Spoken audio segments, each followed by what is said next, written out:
Hi, this is part 2. We're back with Adam and we're having a look at some more of his rolled art with glass.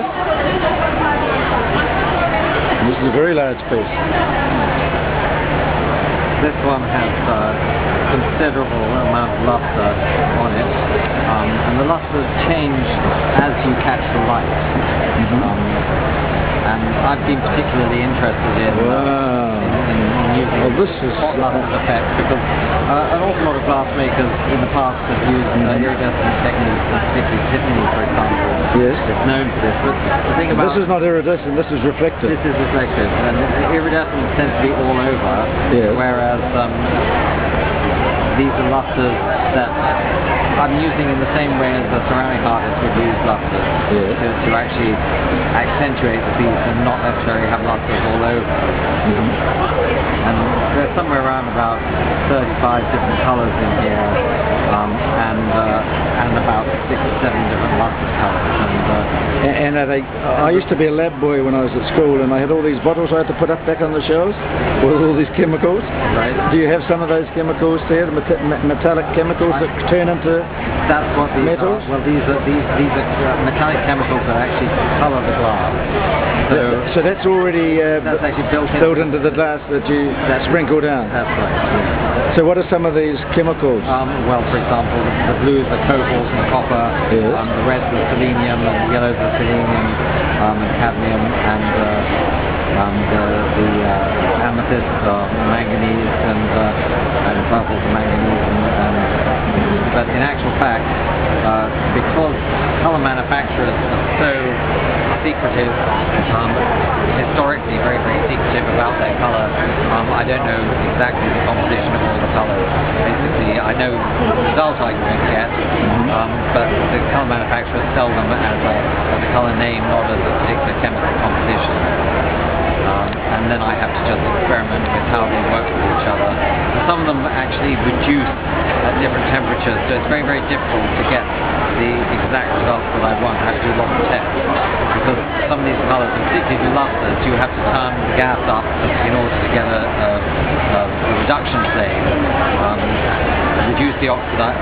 So it's actually oxidizing and changing in your process? Exactly, yeah. Well done. So you turn the air down, the gas up, to actually reduce the oxides back into metal. Wow. That's how you get this luster effect. This is amazing. This is the most amazing thing I've ever seen in my life, and I'm 67. Thank you. Thank you so much for showing everybody. Can you show us some more of your art and your gallery? And tell us about your gallery and where they can find your gallery? Here we have some work by emerging artists, and these are all artists we set a challenge to. They're not necessarily young artists, they're simply people who are not necessarily so well known because they've begun glass making late in their career. Some of them are young artists, some of them are teachers, and we basically gave them a size and a fixed price, and invited them to show their work at this show at London. And these are a number of different artists, mainly British, who are working in the UK, but some of them are working in other countries as well. There's a very, very wide variety of work. Some of it's really outstanding. Can you explain some of it to the viewers? We've got some blown glass here by Liam Reeves, who's formerly worked in my workshop and now is studying at the Royal College of Art. We've got Mihoko Shimura. This is a cast piece, very complex to make. One of the most talented glass makers in the country, James Mascray, who teaches up in Sunderland. A fine artist who became a glass maker, that's Simone Bremner.